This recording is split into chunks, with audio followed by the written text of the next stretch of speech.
সেই জন্য এই ক্রোধকে নিজের থেকে দূরে রাখা অত্যন্ত আবশ্যক। কিন্তু তার অর্থ এটা নয় যে সেই রাগের কোনো মূল্য নেই। আগে হ্যাঁ, কখনো কখনো জীবনে এই ক্রোধের বহিঃপ্রকাশ অত্যন্ত প্রয়োজনীয়। যেমন একজন ব্যক্তি, তিনি অপরাধ করেই চলেছেন, আপনি তাকে সুযোগ দিচ্ছেন কিন্তু সে কথা শুনছে না।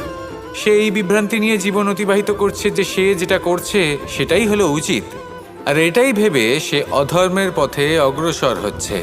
এমন একটা সময় ক্রোধের বহিঃপ্রকাশ অত্যন্ত প্রয়োজনীয়। যেমন শ্রীরাম ক্রুদ্ধ হয়েছিলেন, উনি অগ্নিবাণ সাধন করেছিলেন সাগরের প্রতি, কারণ সাগর নিজের অহংকারে মত্ত হয়ে কিছুতেই শ্রীরামকে লঙ্কা পর্যন্ত পৌঁছানোর পথ খুঁজে দিচ্ছিল না। যখন শ্রীরাম ক্রুদ্ধ হলেন তখন সাগর ওনাকে পথ দেখালো। ক্রোধ প্রকাশ করুন, কিন্তু উচিত সময়।